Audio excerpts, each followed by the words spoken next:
Je t'ai dit que je t'attendais sur le parking. Mais moi je t'ai dit que j'étais sur le banc et que tu devais venir me chercher. Non, tu m'as pas dit ça du Bah tout. si. Tu m'as dit ok, On ressort les ok. messages.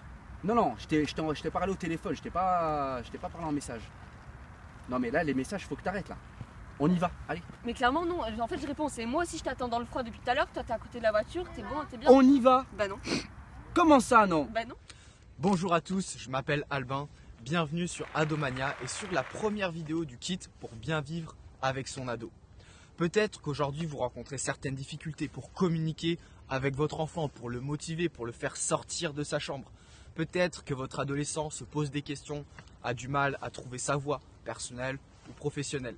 Peut-être que vous en avez marre de répéter 14 fois les mêmes choses pour que votre enfant vous aide à débarrasser la table. Je connais très bien cette situation puisque lorsque j'étais moi-même adolescent, j'ai rencontré beaucoup de difficultés. Je passais mes journées sur les jeux vidéo parce que je n'aimais pas mon quotidien. Je n'aimais pas aller en cours pour écouter des professeurs qui ne m'intéressaient pas. Je n'aimais pas spécialement ma classe et les gens avec qui je passais du temps.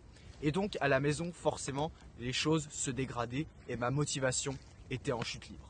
Mes notes dégringolaient et je ne savais pas ce que je voulais faire de ma vie au niveau professionnel ou au niveau personnel. Mais à l'âge de 15 ans, j'ai fait une découverte qui a totalement changé le cours de ma vie. Je suis tombé sur un livre poussiéreux dans la bibliothèque de ma mère et dans ce livre, j'ai découvert qu'il était possible d'améliorer ses relations, d'augmenter son bien-être et d'atteindre ses objectifs. Suite à cette découverte, j'ai décidé du jour au lendemain de vendre ma console, mes jeux vidéo et ma télévision. J'ai pris la décision envers moi-même d'arrêter de me plaindre, d'arrêter d'être une victime pour commencer dès maintenant à bâtir une vie qui me correspond vraiment et surtout à être heureux. Donc depuis plus de 5 ans, je me suis mis à tester des outils, des méthodes et des exercices pour encore une fois mieux communiquer, avoir de meilleures relations, atteindre mes objectifs et trouver en quelque sorte ce qui était vraiment important pour moi dans ma vie. Depuis 2 ans aussi, j'accompagne des adolescents et des jeunes pour retransmettre ces outils-là et aider à mon tour des jeunes pour les aider à avoir de meilleures relations, à retrouver l'harmonie et le calme à la maison et les aider aussi à créer ce que j'appelle les fondations de leur réussite. Puisque comme vous le savez, l'adolescence est une phase primordiale pour la future vie de votre enfant.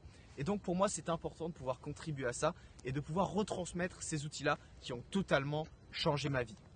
Avec Youssef et avec Mathis, nous avons décidé de fonder Adomania pour partager ces outils-là avec des parents, pour que vous puissiez à votre tour utiliser ces outils pour retrouver l'harmonie à la maison et surtout accompagner votre adolescent vers sa réussite, quelle que soit sa définition de la réussite. Donc trêve de blabla, aujourd'hui je vais vous présenter avec Youssef des principes essentiels qui vont vous permettre de gérer les conflits, de gérer vos émotions et de retrouver le calme avec votre adolescent. Prenez de quoi noter, mettez de côté Facebook et vos mails, c'est parti.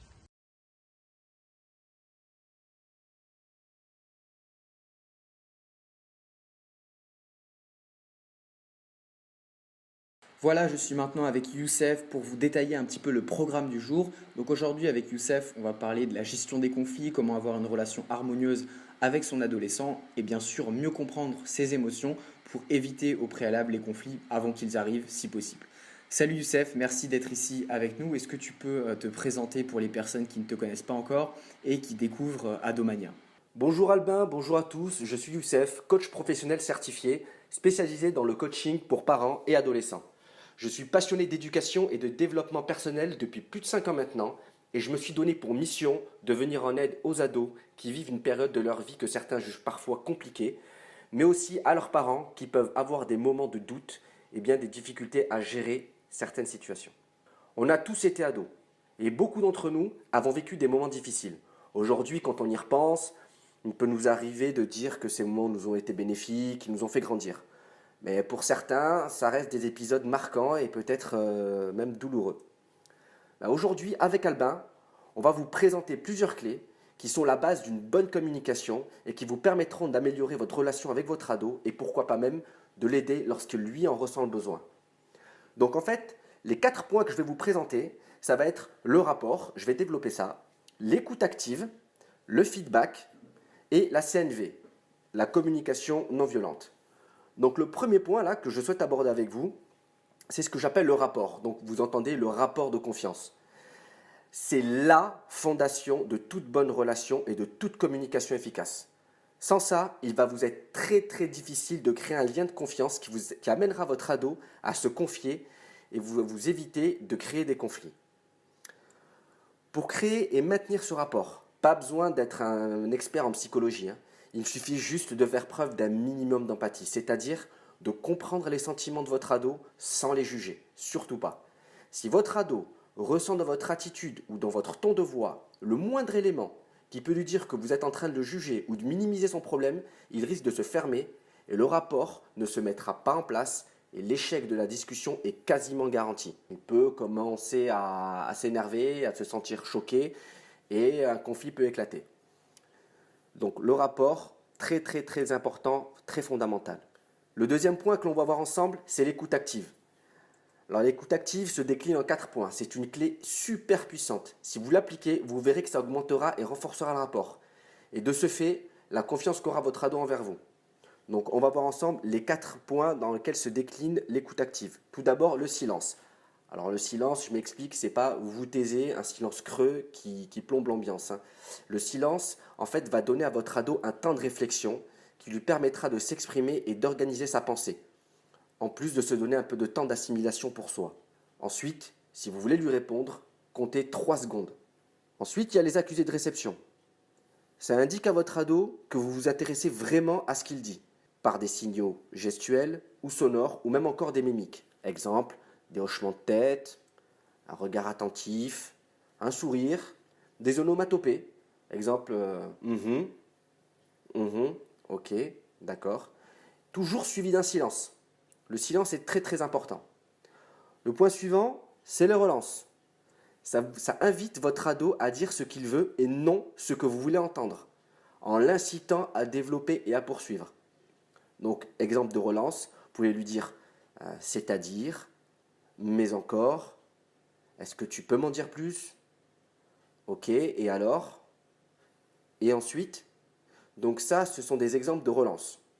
Donc les relances sont vraiment utiles lorsque vous avez vraiment envie de comprendre encore plus votre ado. S'il n'a pas vraiment structuré sa pensée, ça pourra lui permettre aussi de la développer et de la structurer, d'aller plus en plus en profondeur. Donc le dernier point, c'est la reformulation. Donc ça va montrer à votre ado que vous acceptez sa vision des choses et que vous ne la comprenez qu'à partir de ce qu'il dit. Là, ça montrera que vous lui témoignez de l'intérêt, vous allez le valoriser et le mettre à l'aise. Vraiment, il faut reprendre ces mots pour éviter toute projection ou toute interprétation qui pourrait nuire au rapport que vous souhaitez maintenir. Surtout le rapport, n'oubliez pas, c'est le fondement de tout. Après la reformulation, soyez vraiment très attentif à l'impact que peut avoir ses propres mots sur lui, les mots que vous lui avez renvoyés. Parce que l'effet miroir peut parfois amener des prises de conscience et à débloquer des situations.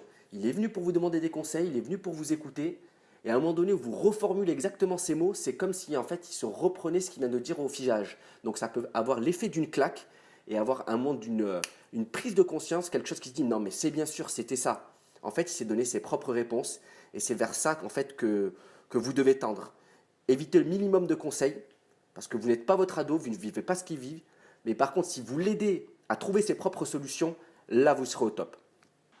Merci Youssef pour ces 2 premiers points. Dans un instant, on va poursuivre avec les 2 points suivants où on va parler de communication bienveillante, de feedback et à nouveau d'empathie. Mais juste avant, j'aimerais partager avec vous plusieurs exercices, plusieurs clés qui vont vous permettre de mieux gérer vos émotions, de retrouver le calme et d'avoir une attitude beaucoup plus positive. Voilà, de retour après une petite transition pour vous partager, comme promis, les techniques et les méthodes qui vont vous permettre de libérer vos émotions désagréables et de retrouver la paix intérieure. Alors la première méthode dont on aimerait parler avec Youssef, c'est bien sûr la méditation.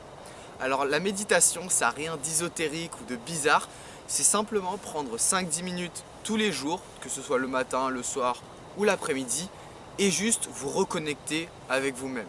Donc par exemple, ce que vous pouvez faire, c'est écouter 5 minutes de musique relaxante et vous concentrer sur les pensées qui vous viennent. Alors l'idée, c'est pas de juger, de dire qu'une pensée est meilleure qu'une autre ou de vous frapper sur les doigts si vous pensez à quelque chose. Au contraire, c'est simplement de prendre conscience de cette pensée et juste vous laisser aller. Et vous pouvez aussi vous focaliser sur votre respiration. Donc vous prenez une grande inspiration, vous expirez ensuite et comme ça vous allez vous détendre et prendre conscience de vos pensées. Et ce qui va se passer si vous faites cet exercice régulièrement, c'est que lorsque vous aurez une montée de colère par exemple, vous allez tout de suite prendre conscience de cette colère et de cette émotion qui bouillonne en vous. Youssef, toi aussi Oui. tu es un grand adepte de la méditation. Ouais, effectivement. Est-ce que tu peux nous parler un petit peu de ton expérience et de tes a priori et de comment tu as mis en place cette habitude?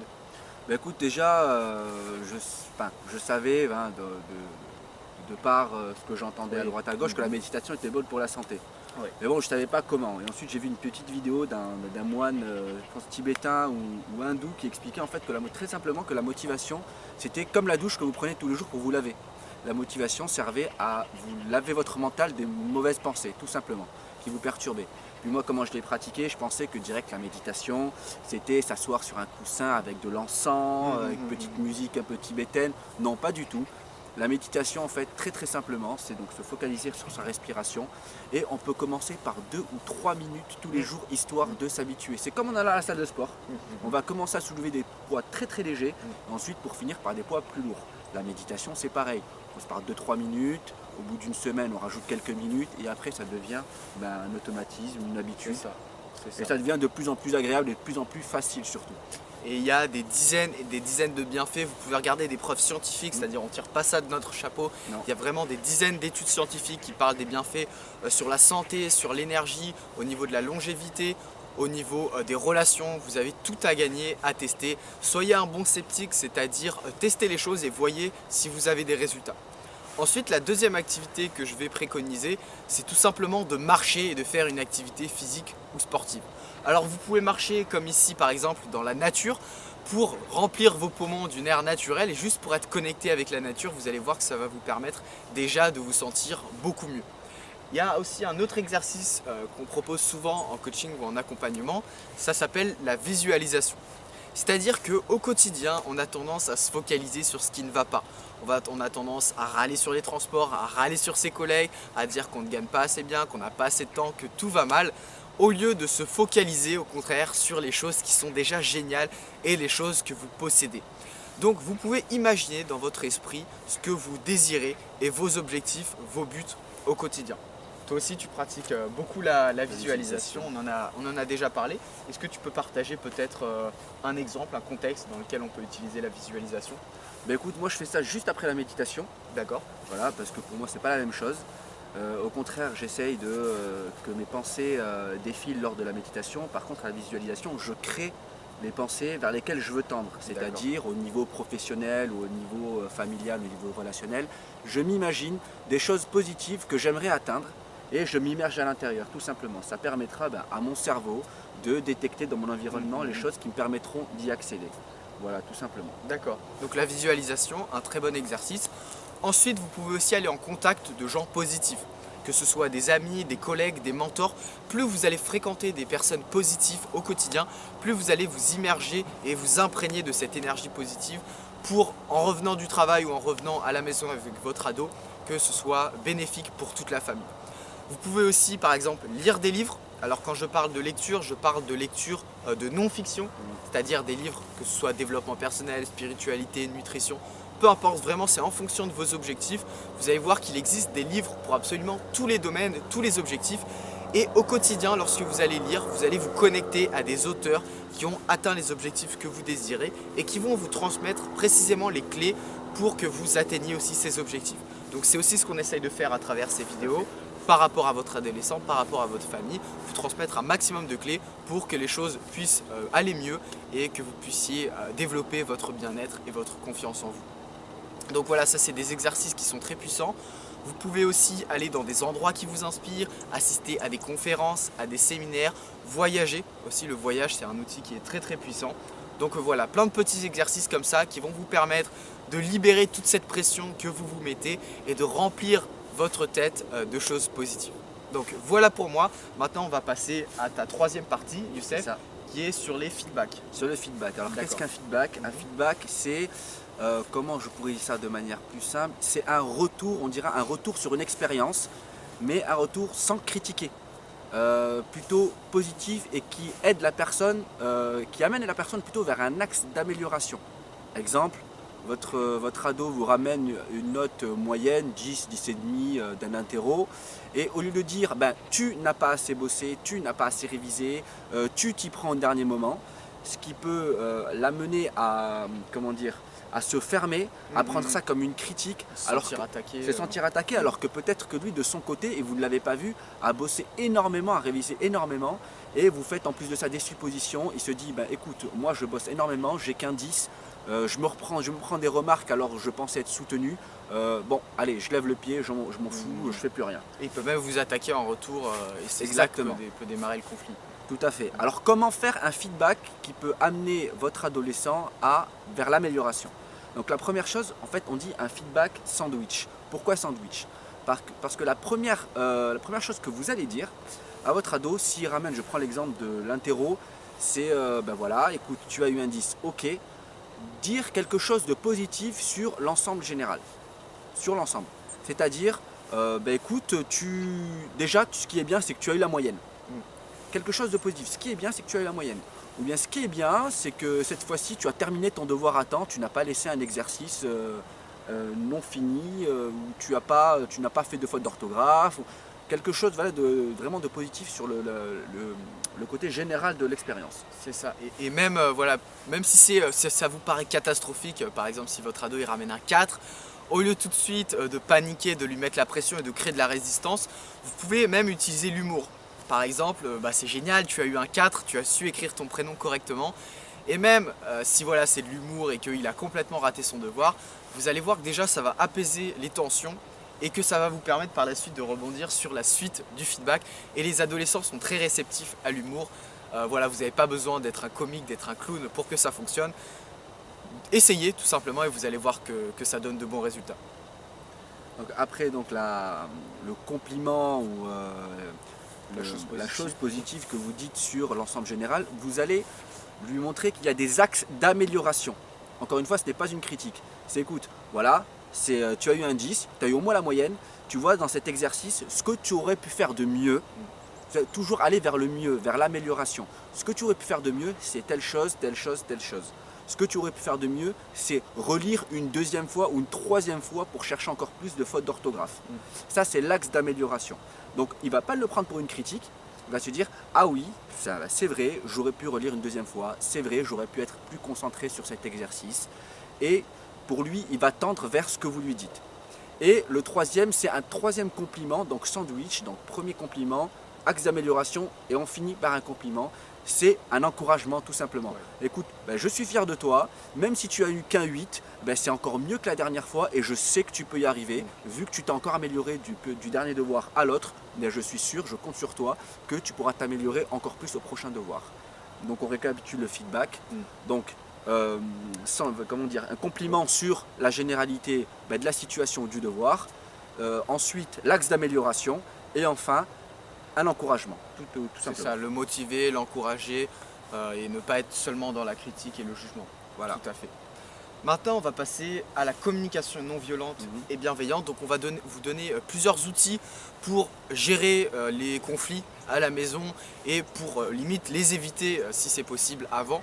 Mais juste avant, on va vous diffuser une petite démonstration où Youssef utilise ses outils de CNV avec une adolescente. Donc, vous allez voir que dans la première version, il est en mode parent autoritaire, donc ce que l'on peut retrouver basiquement, généralement avec les adolescents. Et dans la deuxième version, vous allez voir quelle est la différence.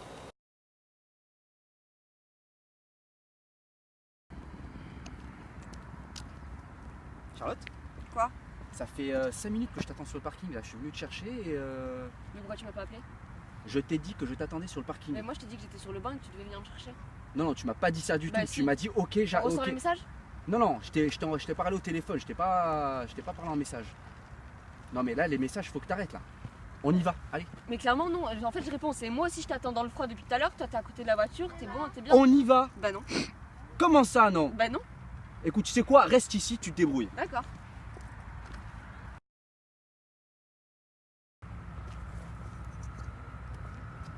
Charlotte ? Quoi ? Ça fait 5 minutes que je t'attends sur le parking, il faut qu'on y aille là. Ah bon ? Bah oui, on a Pourquoi ? rendez-vous chez l'orthodontiste. Ok, 2 secondes, je finis.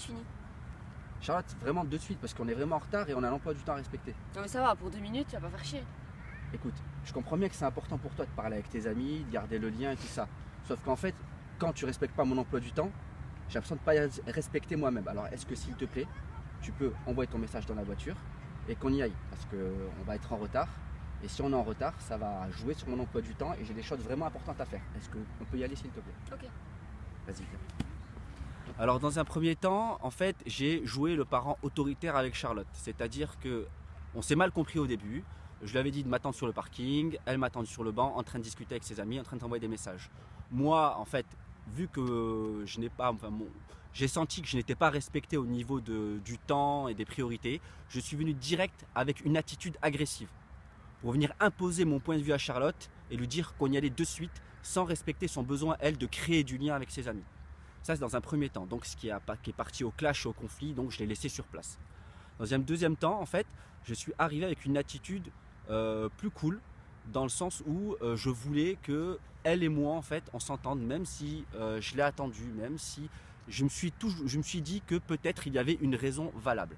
Donc, arrivé à ce moment-là, j'ai vu Charlotte en train de parler avec ses amis au téléphone. Je lui ai expliqué qu'on avait rendez-vous, qu'on était déjà en retard. Elle a insisté pour finir en fait de discuter avec ses amis. Et le fait de discuter avec ses amis, en fait, elle nourrit aussi un besoin, le besoin de créer du lien, d'être en contact avec ses proches. Donc moi, ce que j'ai fait, je lui ai dit que je comprenais son besoin. Et je lui ai exprimé, moi, mon insatisfaction, en lui disant que moi, mon besoin de respect de mon emploi du temps n'était pas nourri. Donc si elle voulait que je respecte et son besoin, elle devait aussi respecter les miens. C'était du donnant-donnant. Et là, en fait, il n'y a plus de dispute. Elle a compris mon point de vue, vu qu'elle avait vu que j'avais compris le sien.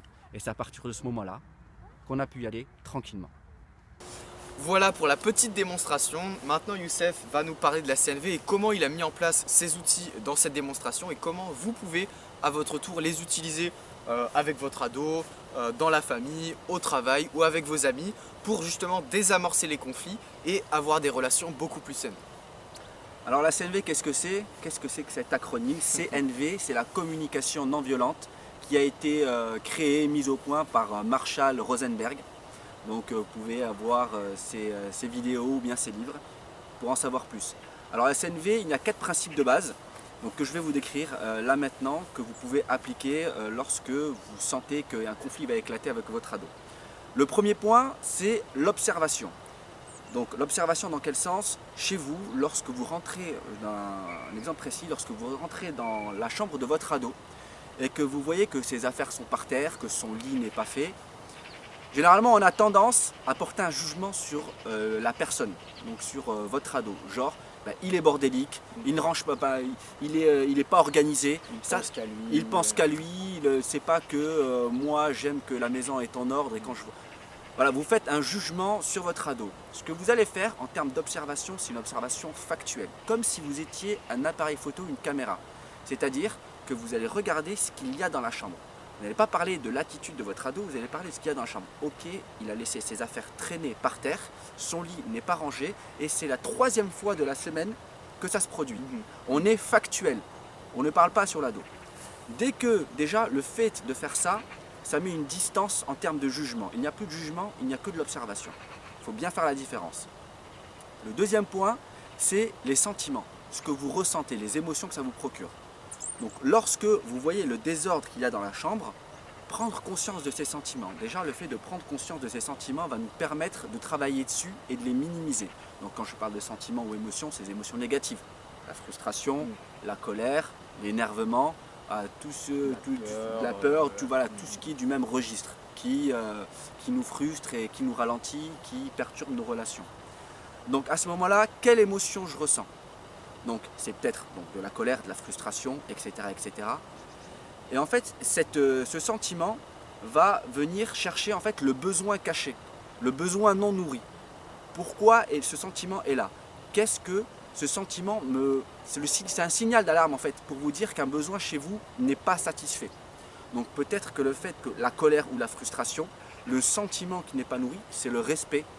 Le respect par rapport à ce que vous faites à la maison lorsque vous rangez la chambre de votre enfant, de votre ado. Et là, ce besoin de respect n'est pas nourri. Et donc, ça envoie la colère. Donc, dès que vous avez détecté ce sentiment ou ce besoin qui n'est pas satisfait, qu'est-ce que vous allez faire? C'est la demande. Donc demandez à votre ado précisément ce que vous attendez de lui. Comment vous allez faire ça? Vous allez parler de l'observation. Et lui dire, bah écoute, ça fait 3 fois dans cette semaine que je rentre dans ta chambre et que je vois ton lit qui n'est pas rangé et tes affaires qui sont par terre. Vous ne parlez toujours pas de l'attitude de l'ado, vous parlez de ce que vous avez vu. Première chose. Deuxième chose, vous allez parler du sentiment. Quand je vois ça, et non pas quand tu fais ça, quand je vois ça, j'ai un sentiment de colère qui commence à monter. Pourquoi j'ai ce sentiment de colère? Parce que mon besoin de respect n'est pas respecté.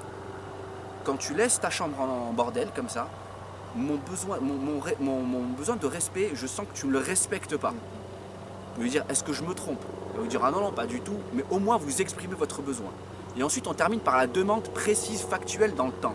C'est-à-dire, dorénavant, j'aimerais bien que 2 fois par semaine, tu ranges ta chambre, c'est-à-dire que tu ranges tes affaires, tu ne laisses plus traîner tes affaires par terre, et que tu ranges ton lit. Faire des demandes très précises. Parce que ranger ta chambre, ça peut être vaste. Il peut très bien ranger son bureau, et vous, c'est pas ce que vous cherchez. Donc vraiment des demandes précises. Et lui faire répéter votre demande. Donc déjà, est-ce que tu pourras faire ça? S'il va vous dire, oui, oui, maman, ok, il n'y a pas de souci, oui, papa, il n'y a pas de problème. Est-ce que tu peux répéter ce que je t'ai demandé? Pour bien sûr verrouiller la demande. Donc voilà en fait les quatre principes de base de la CNV mis en pratique, que vous pouvez utiliser avec votre ado. J'ajouterai un petit point à la suite justement de la demande, c'est ajouter quand même des conséquences. Des conséquences qui soient proportionnelles, justes et en rapport avec l'action de l'adolescent. Donc si vous faites une demande en utilisant ces outils-là, déjà vous augmentez beaucoup vos chances que votre ado réponde positivement. Mais si l'adolescent, quand même, malgré tout ça, refuse de faire les actions, installez quand même des conséquences. Je veux dire, si l'adolescent refuse de prendre 5 minutes pour ranger son lit et sa chambre, eh bien vous n'allez pas l'autoriser peut-être à regarder la télé toute la soirée. Ça semble logique, mais des fois on a tendance, sans le vouloir, à encourager des comportements qui ne sont pas forcément positifs pour lui. Si par exemple l'adolescent refuse de ranger sa chambre, on ne va pas embaucher une femme de ménage pour qu'elle lui range sa chambre. Parce que ça ne crée pas des comportements positifs et ça ne permet pas à l'adolescent de lui faire comprendre que ses actions ont des conséquences sur sa vie et sur ce qu'il fait. Merci à vous de nous avoir suivis jusqu'ici. Restez encore quelques instants puisque je vais partager avec vous une petite surprise juste après. Mais avant cela, on va faire un petit résumé de tout ce qu'on a vu aujourd'hui puisque ça a été très dense. Donc un petit récapitulatif des différents points qu'on a vus. Donc les différents points qu'on a vus, il y a eu le rapport. Alors le rapport, c'est créer le rapport de confiance afin que votre ado puisse s'ouvrir et vous partager en fait son mal-être ou ses problèmes qu'il vit tout au long de ses journées. Donc les petits points clés, c'est-à-dire le non-jugement surtout par rapport à ses valeurs, par rapport à ce qu'il recherche, par rapport à son mal-être. Surtout garder ce que j'ai appelé moi la poker face, vraiment être impassible même si quelque chose vous choque. Si jamais il voit quelque chose dans votre attitude, dans vos mimiques qui peut lui dire que vous êtes en train de le juger, il risque de se fermer tout de suite. Ensuite, il y a eu l'écoute active. L'écoute active, lorsque le rapport a été créé, écoutez activement, c'est-à-dire il y a les silences, laissez parler votre ado. Lorsque vous voulez lui répondre, attendre 3 secondes. Durant ces 3 secondes, il pourrait rajouter des choses pour approfondir sa pensée et ses émotions, partager ses émotions. Ensuite, il y a eu les mimiques, les avec les mouvements de tête, les hochements de tête, les servent à montrer à votre ado que vous êtes vraiment en train de l'écouter et centré sur lui, que vous êtes vraiment attentif à ce qu'il dit. Le troisième point, ça a été les relances. Lorsqu'il a fini de s'exprimer et de vous partager et que vous voulez en savoir plus, vous pouvez très bien dire les petites phrases qui est « mais encore »,« quoi d'autre »,« est-ce que tu pourrais m'en dire plus ?» Voilà, ça amène votre ado à approfondir ce qu'il aurait envie de dire ou bien à lui faire rappeler des choses qu'il aurait peut-être oubliées.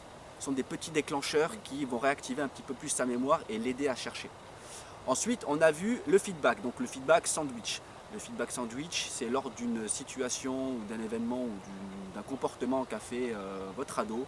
La première partie, donc, c'est le compliment précis. C'est-à-dire un point positif, exemple, tu as rangé ta chambre, super, génial, je suis très content. Deuxième point, l'axe d'amélioration, ce que tu aurais pu faire de mieux, c'est-à-dire ranger ton bureau ou ranger tes livres, ça t'aidera plus et ça t'aidera plus pour travailler, pour réviser. Et ensuite, le dernier compliment, ou un encouragement, c'est-à-dire bah, écoute, je suis fier de toi, le fait que tu ranges ta chambre, ça prouve que tu es quelqu'un de responsable et je suis sûr que tu vas continuer comme ça, c'est génial. Ça voilà le troisième point, donc feedback sandwich, compliments ou remarques positives en général, axe d'amélioration et encouragement. Et le troisième point, donc la CNV, les 4 points qu'on a vus, donc c'est l'observation factuelle. N'oubliez pas, comme si vous étiez un appareil photo, une caméra, vous dites ce que vous voyez et non ce que vous pouvez juger. Donc l'observation, les sentiments que vous ressentez, donc prendre conscience de ce sentiment, les besoins non satisfaits auxquels ce sentiment fait appel. Donc vous sentez quelque chose, vous dites ok, je ressens ça, pourquoi je ressens ça, quel besoin n'est pas satisfait chez moi. Et quatrième point, la demande précise à votre ado, c'est-à-dire précise dans le comportement qu'il doit effectuer et en termes de temps, tout simplement. Et le petit plus à la fin, c'est lui demander s'il est d'accord pour le faire et lui demander de répéter votre demande pour savoir s'il l'a bien comprise. Voilà les 4 points qu'on a vus aujourd'hui qui vous aideront, j'espère, à mieux communiquer, à gérer les conflits avec votre ado. Merci Youssef pour tous ces Avec partages. plaisir.